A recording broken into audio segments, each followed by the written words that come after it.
Actually, I can say that today is a lucky day because the first sound I heard was my alarm clock. It is, a very annoying sound, but still beautiful compared to the sound of the air sound alert. So it's a lucky day. Something very loud fell. It was my phone. It's still alive. It was a very loud sound, but it's okay. It was the last sound I heard. Mm, Actually, it was a loud sound. It was the sound of my coffee machine. And I like very much this sound of this annoying sound. It brings me a lot of happiness throughout the day. So, yes, I drink a lot of coffee during the day. So it's very loud, but it's beautiful also.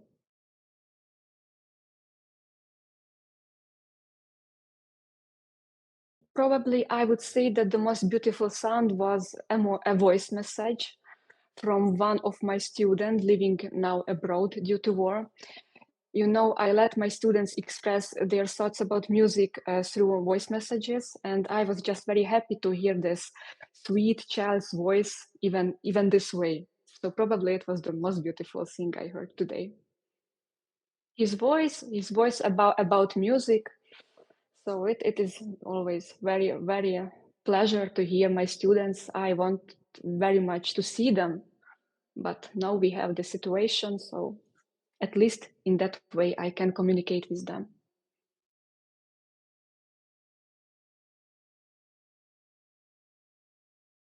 I come from Villach. This is a very small town on the border between Ukraine and Hungary.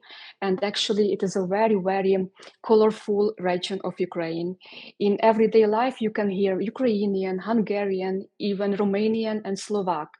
So, but mainly the majority of population are ethnic Hungarians, like my mother. So my first language wasn't Ukrainian, actually, it wasn't Hungarian. And when I was a child, it felt for me that this is a very calm, very self-contained world. So, people lived very, very slowly.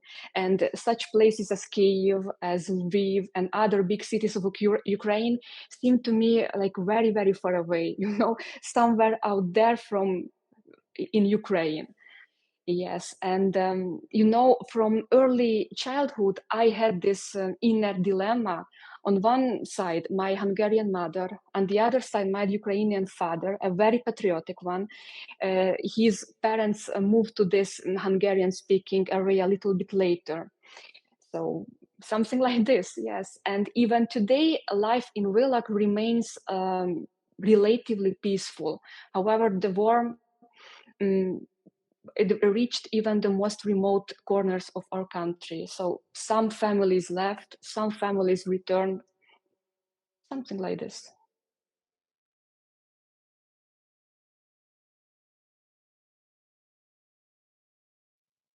Actually, we had, I don't like to speak a lot about this because I love these people, these Hungarian people too. I understand them somehow. But you has right, Russian propaganda is very well working in this area. So they listening to Russian radio, to Russian television, and sometimes a little bit, negative attitude to Ukrainian people we can feel. But I actually am I feel very happy to be part of both cultural part, both Ukrainian, both Hungarian. I have um, only only positive moments about this situation. But you had right, there are some problems.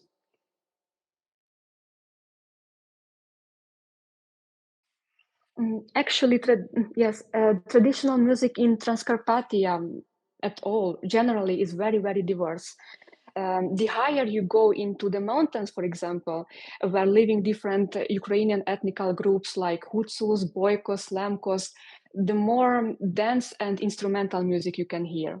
So in the lowland, more vocal music dominates and more lyrical, I would say, from later period of history.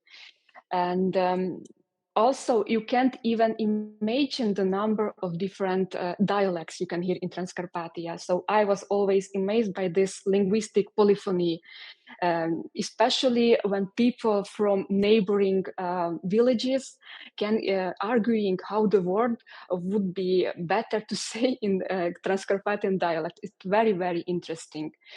But Willock is in the lowland, so I heard in my childhood more vocal music, both Ukrainian and Hungarian, and it's very interesting because both melodies we can hear within the same family.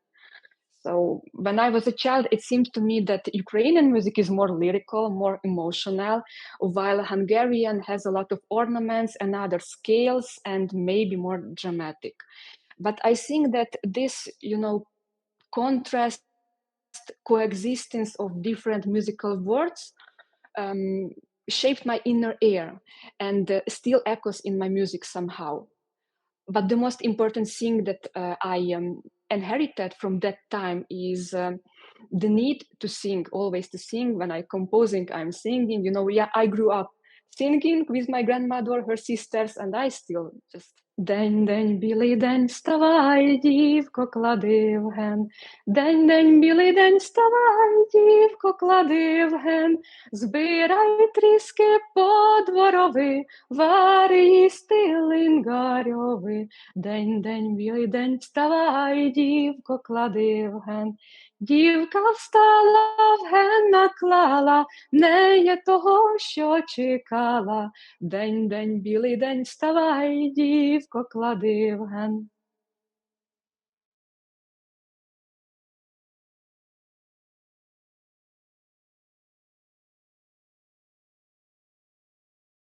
So really, in my family, there is no professional musicians, but we have in our little town a small art school. I learned about it art school when I was second grade in the school, when music teachers came into our class and explained that we can learn to play different musical instruments. I heard about piano. I was just obsessed. I I was obtained about this instrument, and I remember that on the way home, I told about it to my neighbor, who suggested me to choose the flute because I am a girl. Don't ask me about this this logic. My parents were always also very surprised. My father wanted I play violin, but I insisted on piano. So very soon in our house, an old piano appeared, and I was enrolled in music school. And I had a wonderful but strict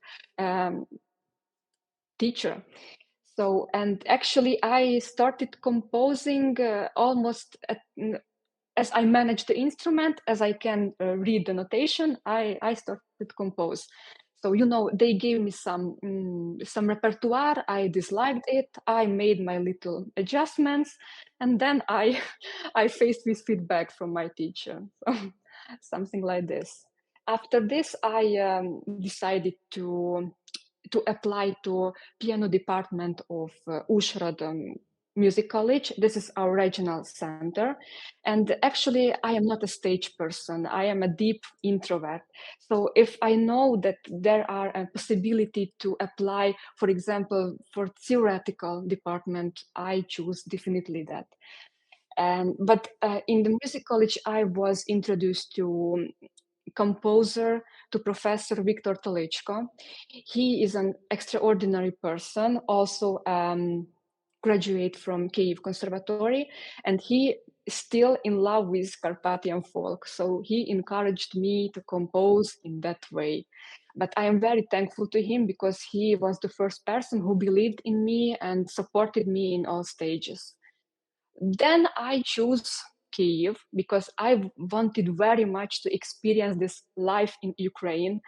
For the girl from Vilok, it was a little bit bold because even Budapest, even some Slovak cities nearer to Vilok than Kyiv. But I dreamed about Kyiv all my life, and I had in Kyiv a very important teacher, a very important professor, Hanna Havrolets. She is a great composer and also just a strong woman. So sometimes our views on creativity didn't align, but she still mean a lot to me. So, and also, if I should mention one person who influenced me as a composer, it was Peter Ötvös, Hungarian composer. I wrote my dissertation about him, about his operatic work. So our academic conversation evolved to composition consultations, and we had a little bit intriguing relationship. He doesn't encourage me. He always highlight my flaws, and it was always for me like a fresh air for me as a young composer.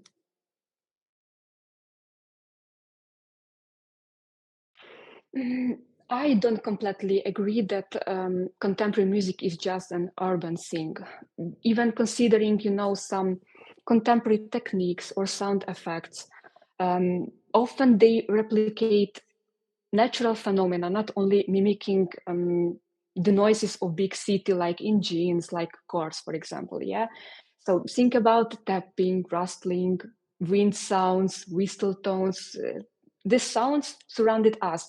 So so a composer, I think, with a modern approach, could easily form in rural area.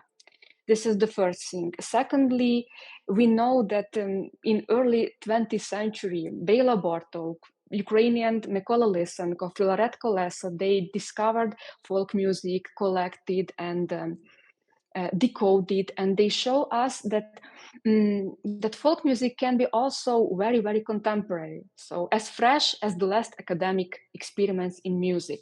For example, in Ukraine, there are some territories, it's called Polisia in northern Ukraine, where, where because of swamps, the civilization moved very, very slowly. So this ancient singing is still alive there. It's so beautiful. The kind of multiple melody lines called heterophonia, they have something contemporary music can't even imagine. So it's very nice.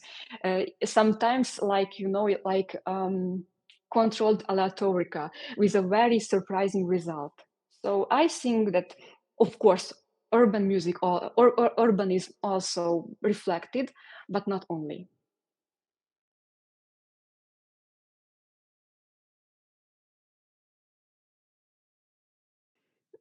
I think I'm quite traditional in this respect. I compose on paper with a pencil. Sometimes I have not only one but several drafts. Then I rewrite this draft into neat version, and only then I start to typing it into a computer program. So I try to work every day, even if it's just for a short period. Usually it is in the morning because in the afternoon I'm teaching. But even if I feeling not very well because air raids or sleepless night because of enemy's drones, I still in the morning opening my sketches, just think, just meditate, to stay in touch with musical material. For me, it is very, very important, like a ritual. I can say that I try not to connect early works with the next works, and I have always a lot of sketches, and when I composing, I'm not sure that this fragment will be the beginning or of the work, so it could be very, very like a puzzle.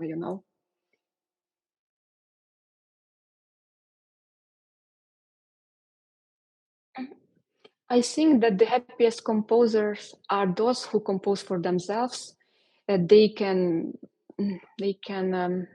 focusing on their pieces and elevate each piece to a new level. But in this hypothetical triad, composer, performer, audience, I rank the last place. Actually, I would say that I compose more for the performer, not for the audience. Somehow I believe that if the performer will like my music, then automatically the audience will love it too. But on the other hand, for me, it's very difficult to impose my ideas, my strange ideas, my music to other people. So if I see negative attitude to contemporary sounds, for contemporary music from a performer, unfortunately, I can adapt my music. I can compromise my musical language. I know it's very, very bad, and that's why I have only been completely satisfied in my composition only with 3 pieces, with 3 works I had. The first one is In Country for orchestra. This was my graduation piece.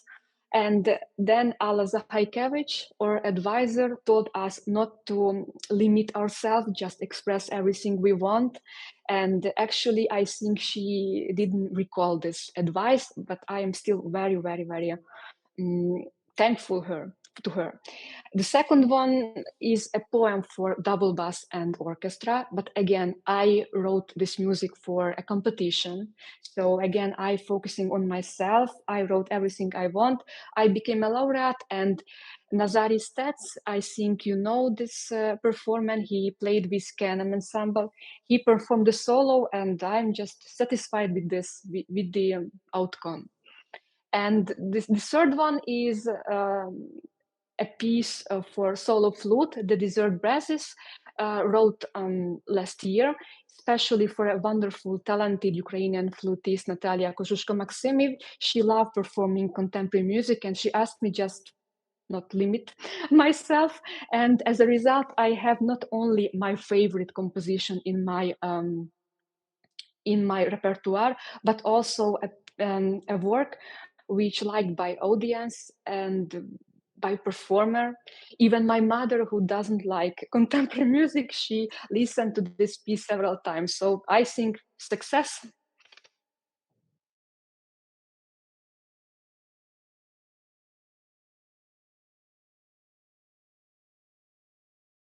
So I think being individual, being unique, standing out from the crowd, it's great. But lately I understand that it's also very important to be part of something larger, something bigger. And of course, all of us, just like the voices in my partiture, we have our characters, traits, needs, complexes. But when we open up, we can realize that we have a lot of in common with those who surrounded us. So actually, for me, when I was composing this piece for KNM Contemporaries, for me was very important not so much reach this final fusion, but observe, research connection between different musical words, I think. So it is very important to me.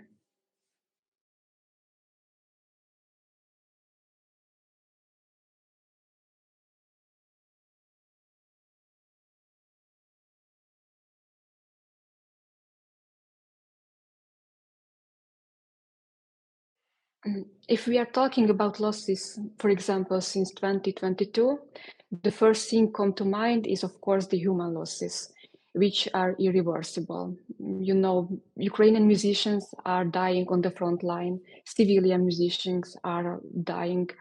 For example, my beloved professor, Hanna Havrelets, I mentioned you before, she died a few days after this invasion, full-scale invasion, just because the ambulance can't reach her in time because Kyiv was surrounded. So it's very tragic. It's very, very hard.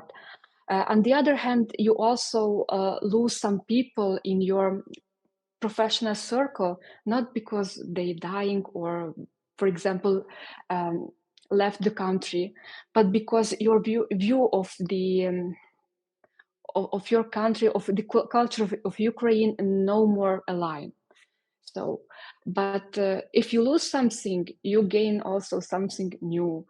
I have a lot of new connections, a lot of new acquaintances, people with whom I can share the idea of the future of my country, and I very appreciate it. I very appreciate people who stayed now in Ukraine and try to build something, even if the sky is in fire. But you see, I talk more about the human losses. There are also material things, but I think I am a little bit luckier compared to my fellow citizens in East Ukraine in this aspect.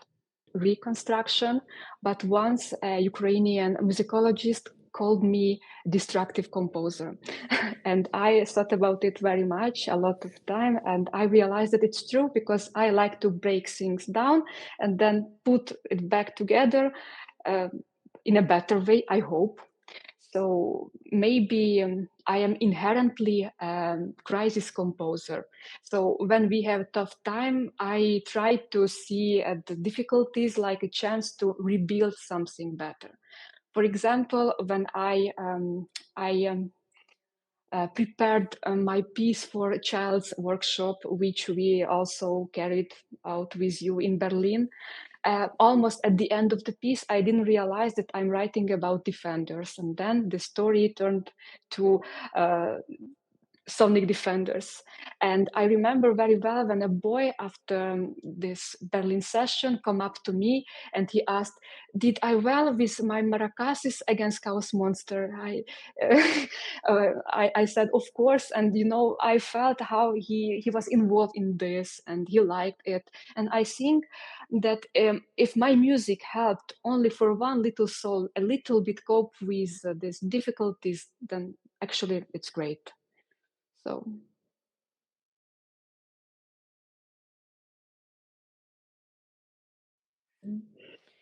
if someone had asked me this question about 5 years ago, maybe I would say that the successful composer is which works are played in famous stages of the world, having dedicated audience, a lot of interesting commissions, and of course they still matter. It's very important, and no composer would say no for these things. But lately, I understand that I want to do something meaningful for my country, for Ukrainian music, and I want that people will say about me that I wasn't afraid to experiment. And also I wasn't afraid to be myself. That I carried the cultural, the spiritual heritage of my country honestly and openly, even if it's not always considered as trendy in the context of contemporary music. So maybe something like this.